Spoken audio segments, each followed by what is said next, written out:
Dalam sejarah ada banyak mazhab-mazhab fikih, namun yang dikenal hanya 4 mazhab saja. Mengapa demikian? Rasulullah Shallallahu Alaihi Wasallam diutus Allah Subhanahu wa Ta'ala untuk menyampaikan risalah yang diturunkan kepadanya, juga menjelaskan syariatnya. Kemudian meninggalkan manusia setelahnya dengan petunjuk, yang tidak akan sesat ketika seorang itu mengikutinya. Petunjuk itu tidak lain adalah Al-Quran dan Sunnahnya. Rasulullah Shallallahu Alaihi Wasallam wafat dalam keadaan di mana umat ini tercerahkan dengan cahaya Islam, baik akidah, syariah, maupun akhlaknya. Mereka itulah para sahabatnya. Merekalah yang menyaksikan bagaimana wahyu turun. Para sahabat pun menyampaikan risalah itu dengan amanah. Sehingga masa sahabat tidak berakhir, kecuali perkataan Rasulullah Shallallahu Alaihi Wasallam dan perbuatannya tersampaikan, tanpa ada yang terkurangi. Ketika ada salah satu dari mereka luput untuk memperoleh hadis-hadis Rasulullah, maka yang lainnya tidak akan luput darinya. Sebagaimana disampaikan oleh Imam Asy-Syafi'i, sesungguhnya seluruh sahabat telah meriwayatkan kabar Rasulullah, hadis-hadisnya, serta fatwa-fatwanya. Jika masa Rasulullah adalah penyampaian risalah, maka masa sahabat adalah masa penjagaannya, serta penyebarannya. Tidak hanya itu, bahkan para sahabat juga mengambil kesimpulan, dan masa berijtihad dalam hal-hal yang mereka tidak mengetahui hal itu dari Rasulullah Shallallahu Alaihi Wasallam. Munculnya perbedaan dan kesepakatan, ijma'. Mulailah di masa sahabat fikih berkembang, disebabkan munculnya perkara-perkara yang tidak mereka dapati di masa Rasulullah Shallallahu Alaihi Wasallam. Hal itulah yang menuntut mereka untuk melakukan ijtihad. Demikian juga menyebarnya Islam di berbagai negeri, yang memiliki tradisi yang berbeda-beda, hingga akhirnya muncullah perbedaan fatwa di kalangan para sahabat. Sebagaimana para sahabat berbeda dalam ijtihad, terkadang juga ijtihad mereka menghasilkan hukum yang sama, yang disebut ijma' atau kesepakatan para mujtahid dalam satu kurun waktu terhadap hukum syar'i suatu persoalan. Munculnya mazhab dan taklid di masa sahabat. Imam Ibnu Jarir berkata mengenai Umar bin Al-Khattab, "La tidak memiliki para pengikut yang merilis fatwa-fatwanya dan mazhab-mazhabnya dalam fikih, kecuali Ibnu Mas'ud, di mana ia, Ibnu Mas'ud, meninggalkan mazhabnya dan pendapatnya demi pendapat Umar. Dan ia pun nyaris tidak pernah menyelisihi sesuatu pun dalam mazhabnya, ia pun meralat pendapatnya demi pendapat Umar."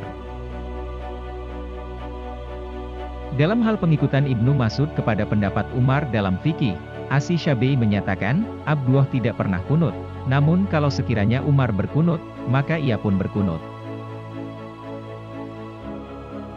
Syekh Ahmad Al-Kiranawi, ulama muhadis dari India menyampulkan, teks-teks ini memberikan petunjuk bagimu, bahwasannya metode taklid telah menyebar di kalangan sahabat dan tabi'in, sampai-sampai sebagian mujtahid bertaklid kepada mujtahid lainnya, lebih-lebih bagi yang tidak memiliki kemampuan untuk berijtihad.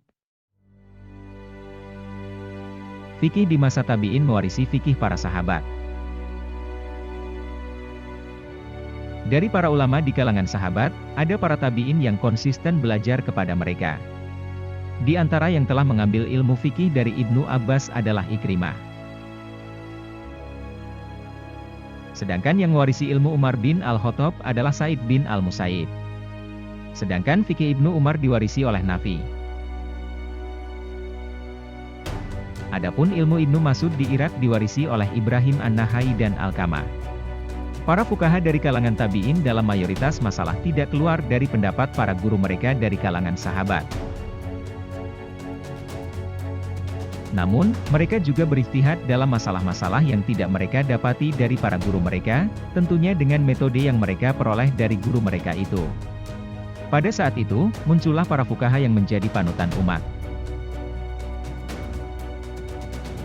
Di Madinah muncul para mujtahid, di antaranya adalah Sa'idi bin Musayyib, Urwah bin Az-Zubair, Sulaiman bin Yasar dan lainnya. Di Makkah muncul Adho, Taus, Mujahid. Di Kufah muncul Alqamah serta Al-Aswad bin Yazid An-Nakhai.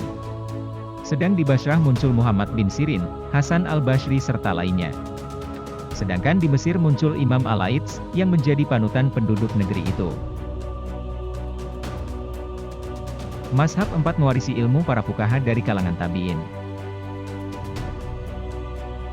Setelah berlalu masa mujtahid di kalangan tabi'in, muncullah beberapa ulama mujtahid yang tidak lain merupakan murid-murid dari para fuqaha dari kalangan tabi'in.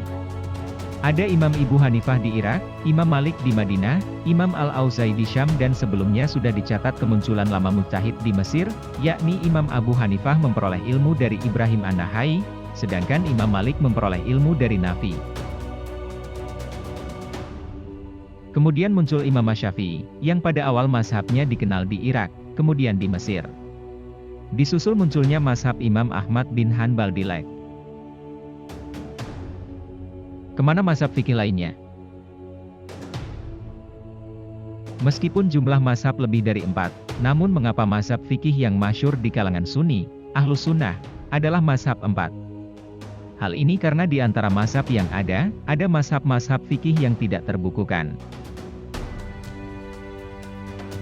Di antaranya adalah mazhab Imam al-Laits di Mesir dan mazhab Imam al-Auza'i di Syam yang semasa dengan Imam Abu Hanifah.